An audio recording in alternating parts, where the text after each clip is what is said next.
lovely introduction. I'm so happy to be here at the Cates. Thanks for coming, everybody, on this cold night.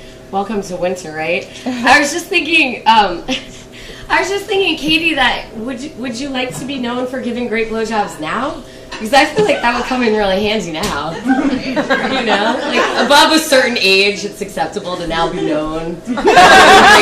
Right? Because honestly, like, I would give a blowjob over a hand job any day of the week. Like, seriously, what is the deal with hand jobs? Like, I was thinking about it this weekend, too, because I was also thinking about this before I was coming up. Every time I come to the Cates, I have some sort of, like, horrible dating escapade that instead of doing my set, I'm just like, I'll just tell you guys what happened to me. So I had a little bit of that this weekend. I ended up going out of town and I got to go to California, which was awesome. My dad let me cash in miles. He's getting a divorce, so he's really depressed and like buying us stuff, which is awesome.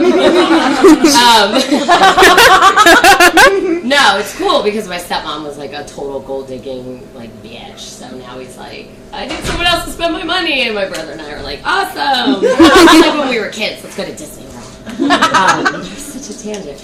But no, so I was with my cousin this weekend, and I met a guy. You know, and like the best way to get over like the jerk who didn't want to go to Graceland with you is be like, great, I'm going to go to California and meet a dude. And, you know, it's like, you get me off, blowjob, or we're doing it.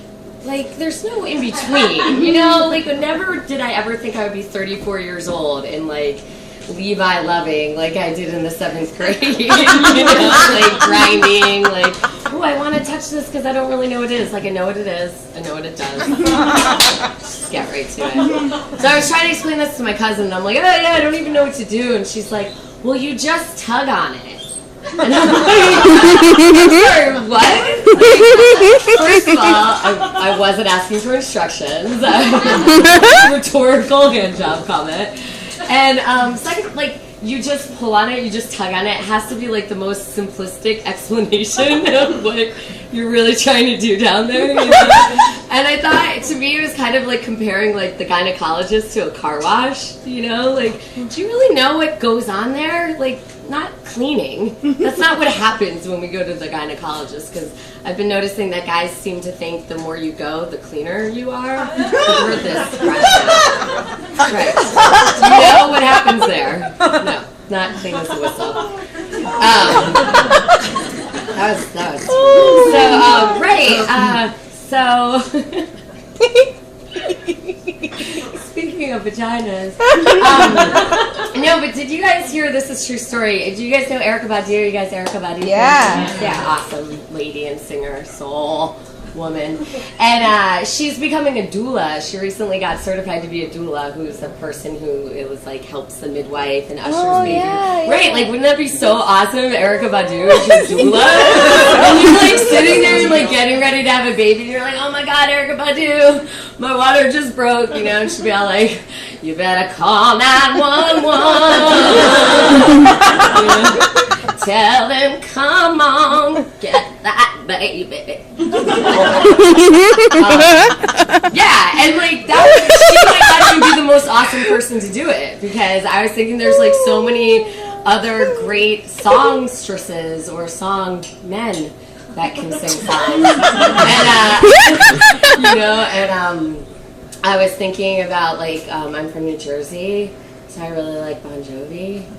And so I was thinking about, wouldn't it be cool if you were having a baby and Bon Jovi was there to help you?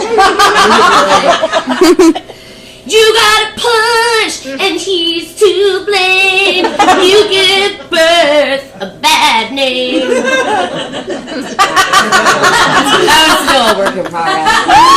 I had another one, I can't remember who now, but think on it. Like, there's lots of pop singers. You guys let me know, and I'll work on those bits.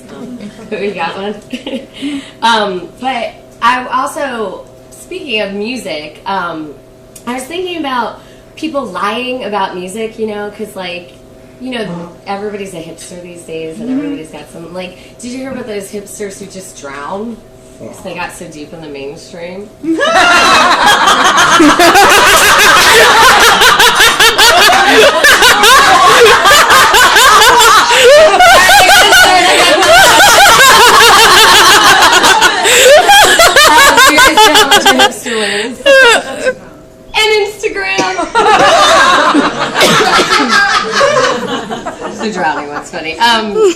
yeah, but like, you know, when like back when it was like cool to lie about music because you didn't know what was cool and what was not. Like that's how I learned that I wasn't a lesbian, was by lying about music.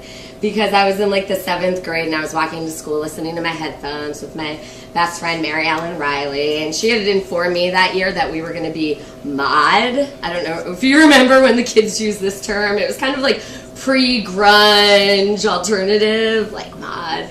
And I was like, okay, whatever that means. And so we're like walking into school and I was listening to the Indigo Girls on my headphones, who I had just discovered and I thought it was pretty cool. Like they played on the college radio, you know.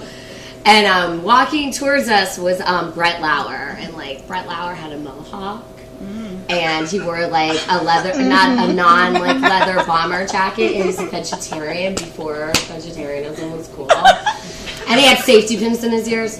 And so walking towards us was Brett Lauer, and Mary Ellen's like, oh my god, like she could tell he's coming to talk to us, you know. And she's like, if Brett Lauer asks you what you're listening to, tell him 9 Inch Nails. I'm like, okay, I didn't even know who 9 Inch Nails was. So walking towards me this way is Val Hines, captain of the field hockey team. Totally cute, and we had lots of sleepovers. And at this time I had done no kissing, so really I think it was a crapshoot. It could have gone either way. Based on the way my life has turned out, thinking maybe. But, and so, Brett walks up to me and Val walks up to me and we're all kind of talking, and then the question gets dropped, like, oh, what are you listening to? And I'm like, oh, Val or Brett? And I said 9 Inch Nails, and that's why I go out on dates with people who say things like, it's not gonna suck itself.